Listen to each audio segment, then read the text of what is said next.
E eu sou muito agradecido a Deus por esse lugar, por esse ambiente que o Senhor tem nos abençoado, para nós estarmos aqui servindo a Deus, a Igreja do Senhor Jesus Cristo aqui em Glendale, que nós temos participado e temos servido a Deus com alegria nesse lugar.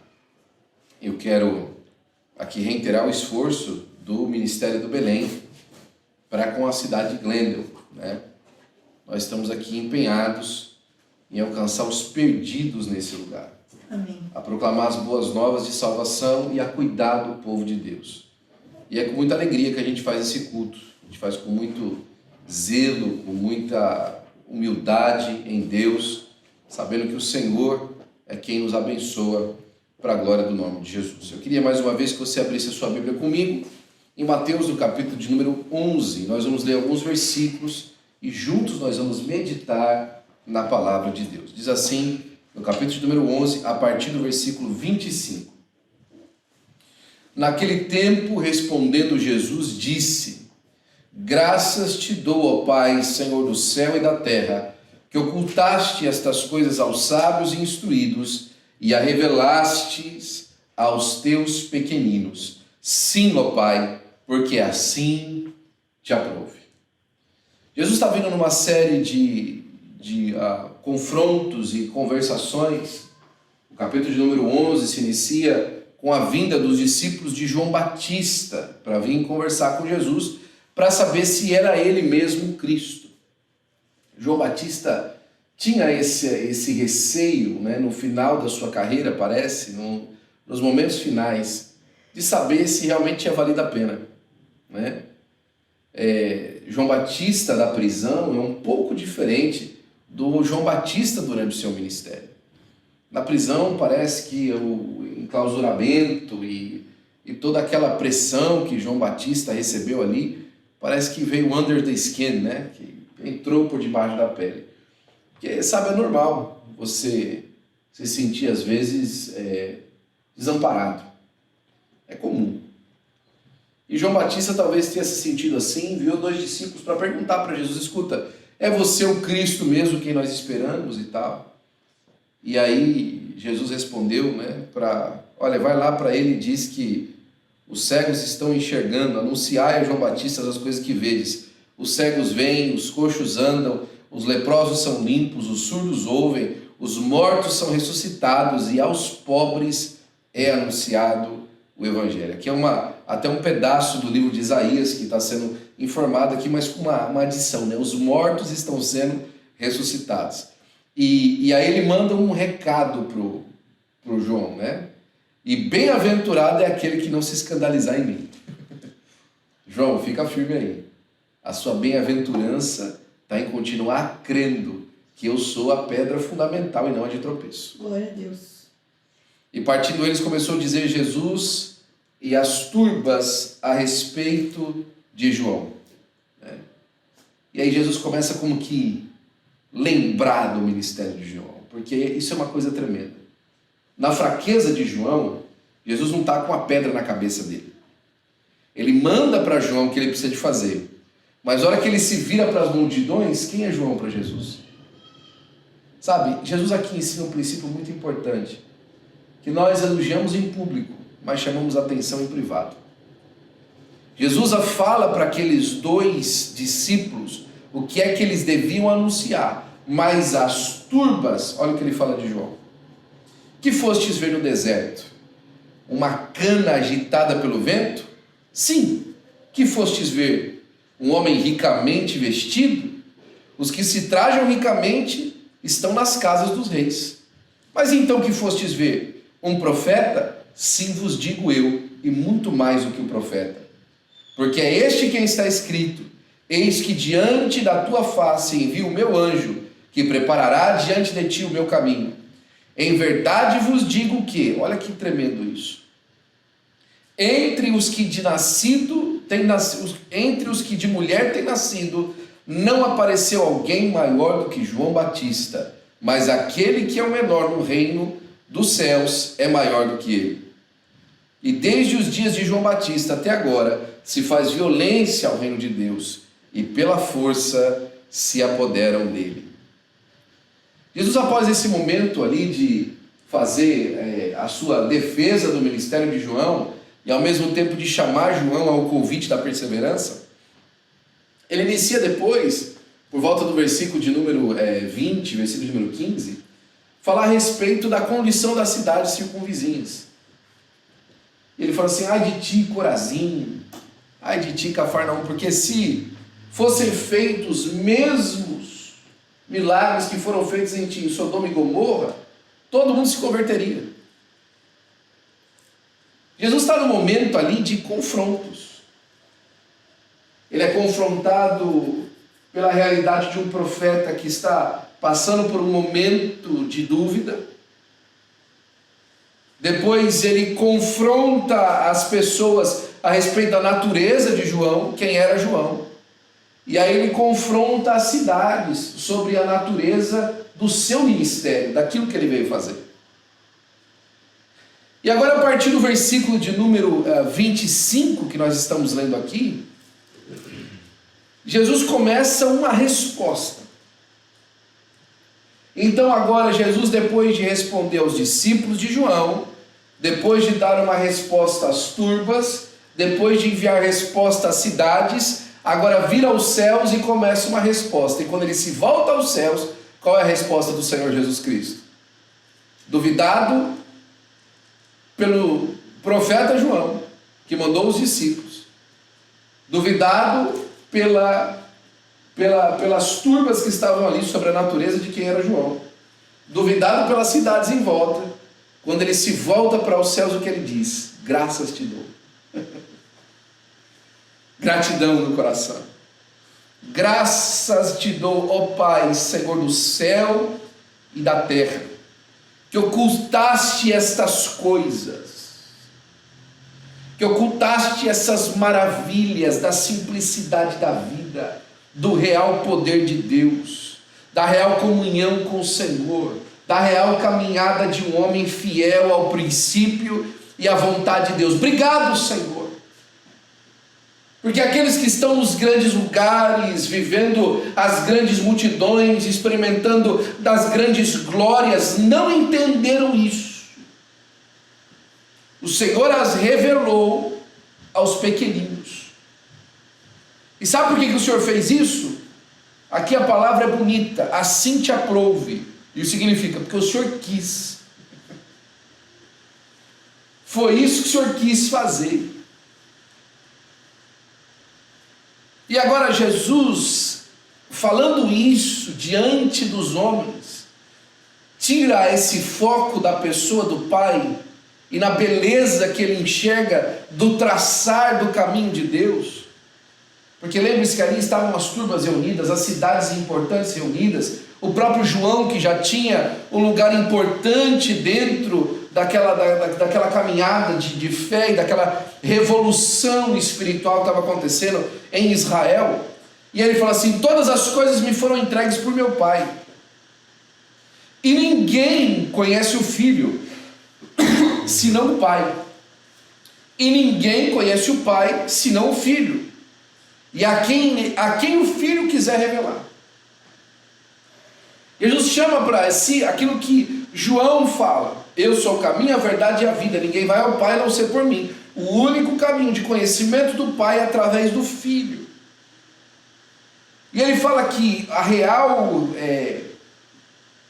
personalidade, a real pessoa, o real mistério de quem é o Filho só se encontra numa caminhada íntima com o Pai. E se só encontra o Pai de maneira verdadeira numa caminhada íntima com o Filho, porque aí o Filho revela. E aí vem o verso 28. E esse é o foco da minha mensagem nos próximos minutos. Jesus se direciona ao Pai, dando graça para Ele, pela revelação. Se direciona às pessoas falando da natureza do seu relacionamento e do poder que o seu relacionamento com o Pai tem. Ou seja, Ele me conhece e eu conheço a Ele, e eu quero revelar a Ele às pessoas que se interessarem por mim. Ele dá essa natureza do relacionamento. E agora ele faz um convite. Eu não sei se é convite, porque está aqui no imperativo, E geralmente quando está no imperativo não é convite, é ordem. E ele fala assim: vinde a mim. Vinde a mim. Vem. Vem para mim. Se aproximem de mim. Se acheguem a mim. Vinde a mim. Quem? Todos os que estáis cansados e oprimidos. Todos. Não é só aqueles que reconhecem Jerusalém como polo eterno de revelação. Não é só aqueles que reconhecem a Assembleia de Deus como a única igreja verdadeira. Não só é aqueles que reconhecem a essência espiritual do universo e o universo chamando, né? Tinha um amigo meu que falava assim: você joga positividade para o universo e o universo joga positividade para você. Não!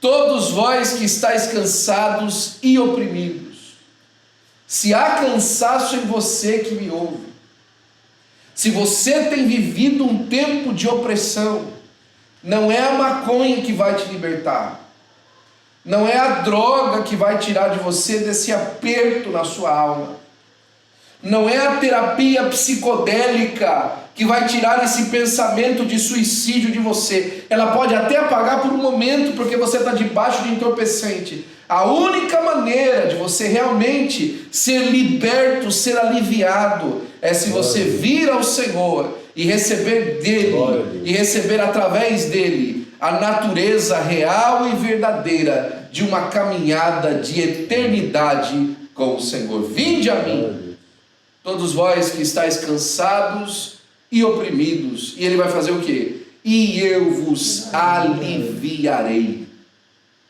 Tem alívio da parte de Deus nessa noite. Tem restauração da parte de Deus nessa noite. A natureza especial do Senhor Jesus Cristo, de restauração, está nesse lugar para trazer alívio para a glória do seu próprio nome. Esse convite de Jesus é muito mais do que um convite de alguém que tem alguma espécie de análise para fazer psicológica com você. Não é um convite de um psicólogo, não é um convite de um psicanalista, de um psiquiatra. É um convite de alguém que tem o poder de tirar aquilo que lhe traz opressão, aquilo que lhe cansa. Quanto tempo já tem passado, nós temos observado pessoas absolutamente cansadas de sofrer, cansadas de apanhar pela maldade da vida, cansadas de ver os seus planos serem destruídos. Até pouco tempo atrás nós fazíamos aqui, levantávamos tantas vezes pedidos, e as pessoas pouco tempo depois vinham e falavam assim: não deu certo, não aconteceu, não foi do jeito que a gente queria. Deus quer que nós vivamos além dessas frustrações, Glória a Deus. Além desses intempéries da vida. Vinde a mim todos vós que estáis cansados e oprimidos, e eu vos aliviarei. Versículo 29. Tomai sobre vós o meu jugo. O que é o jugo? Antigamente, não muito antigamente, em muitos lugares se faz isso. Quando nós temos cavalgadura que carrega carga, boi de carga, cavalos de carga, e geralmente as carroças que tem dois, mas as carroças que também tem um também usa. Aquele aparelho que vai em volta do pescoço do animal para ser amarrado à sua carroceria, à sua carroça. Aquele material de madeira que vai em volta do pescoço chama jugo. É aquilo que amarra o animal à carga que ele leva. E quanto mais carga na carroça, mais o jugo é pesado. Mas também quando você tem dois animais, geralmente o animal mais alto, mais forte, fica com a maior parte da carga. Se tem que carregar a carga sozinho, é pesado. Mas se pode dividir a carga, dependendo, se o jugo não estiver bem alinhado, os animais carregam cargas diferentes. O que Jesus está dizendo para a gente é o seguinte: não carregar das cargas da sua vida eu quero participar com você. O meu jugo é leve. Glória a Deus. O meu jugo é leve. O meu jugo, se você for comigo, o meu jugo, ele é leve. Glória a Deus. Ele é leve. Você vai ter com quem compartilhar. Você vai ter alguém mais forte com quem compartilhar. E aprendei de mim, Jesus fala. Aprendei de mim. Por que aprender dele? Olha só, eu não sei você, mas geralmente eu aprendi isso aí na falsa psicologia, né? na falsa análise de pessoas, que se você disser que você é humilde, quer dizer que você não é. E geralmente as pessoas que falam que são calmas são as mais nervosas, né? Mas Jesus fala assim: aprendei de mim, que sou manso e humilde de coração. Glória a Deus. Eu tenho uma coisa para ensinar para vocês: mansidão e humildade. Mansidão e humildade. Mansidão e humildade só tem condição de aprender de Jesus quando a gente toma o jugo dele. Porque a gente percebe que aquilo que ele nos ajuda a carregar é tão pesado, mas ele carrega mesmo assim com humildade, com mansidão a nosso respeito. Quantas vezes nós somos às vezes interpelados pelos filhos, e principalmente quando eles vão entrando nessa fase da aborrecência, eles fazerem reclamações para a gente que a gente acha um absurdo. Poxa, pai, por que eu preciso de acordar tão cedo? Mas foi você que acordou ele, ou seja, você acordou mais cedo que ele. Ah, pai, por que eu preciso fazer isso? Mas você fez ainda mais do que ele. Eu ouvi de uma mãe americana esses dias atrás, né? Fala que o filho dela estava reclamando com ela falou assim: olha, eu estou debaixo da mesma lei que você. Ela falou para ele: não fica reclamando não, que a lei que se aplica a você se aplica a mim. Não tem uma lei diferente para a criança. Os pais ainda tiram muito ainda da carga sobre os filhos, mas às vezes os filhos reclamam com os pais, e os pais precisam ter o quê? Mansidão. O nosso Senhor Jesus, por diversas vezes, é interpelado pelas nossas reclamações. Senhor, por que não acontece assim? Senhor, por que não faz desse jeito? Mas ele é manso. Ele é humilde de coração. Glória a Deus. Porque na sua mansidão e na sua humildade, ele diz que nós vamos encontrar descanso para a nossa alma. E como nós precisamos de descanso para a nossa alma. Quantas almas andando absolutamente cansadas. Cansado da luta, cansado da ofensa, cansado da maldade, cansado da perseguição. Mas o Senhor Jesus Cristo nos chama a de coração receber em nós o descanso para a nossa alma. Em Jesus você pode descansar. Amém. Em Jesus você pode deitar e dormir e ficar tranquilo, descansado, porque o Senhor tem cuidado de vós. Eu lembro a passagem onde Abraão está fazendo aquele sacrifício e ele passa a tarde inteira enxotando as aves do céu, mas cai uma noite ali naquele lugar onde ele está e ele cai no sono. Quando ele acorda, adivinha? Aqueles animais que ele havia sacrificado estavam lá, intocados. Porque enquanto ele ficou acordado, ele enxotou, mas quando caiu o sono e dormiu, quem foi que guardou os animais? Descansa, porque o Senhor está cuidando do que é seu. Glória a Deus. Glória a Deus. Descansa, porque as mãos de Jesus estão cuidando da sua vida. Para isso você precisa ter fé. A sua alma precisa ter fé no Senhor Jesus Cristo. Os coaches aí, os mentores estão dizendo: olha, se você não fizer por você mesmo, você vai ser uma vítima. Descanse em Jesus e você vai ser um herói. Amém.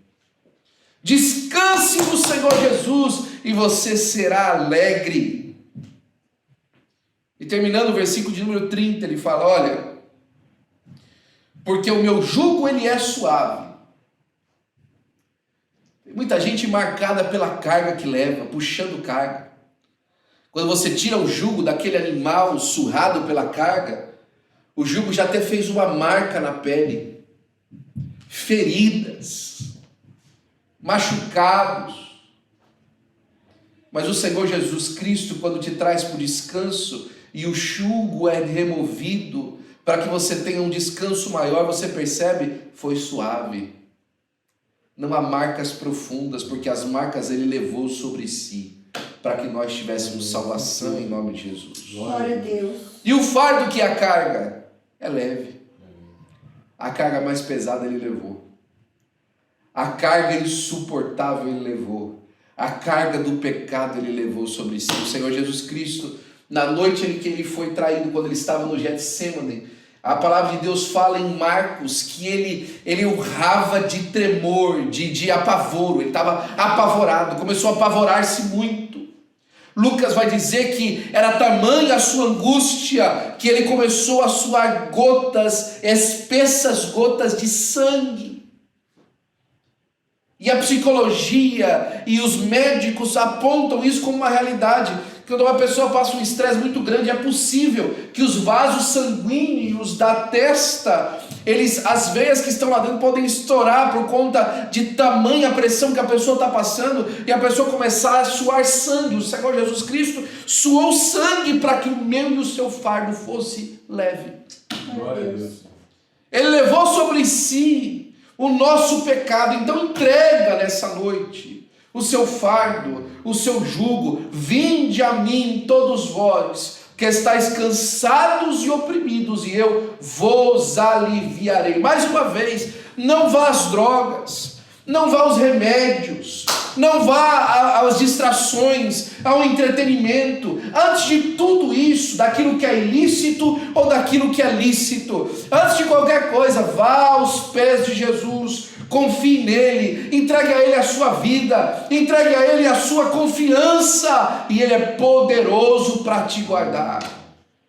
Glória a Deus. Ele é poderoso para guardar você. Glória a Deus. Ele é poderoso para te dar uma vida com um fardo leve, onde você vai com certeza alcançar muito mais do que aquilo que você esperou.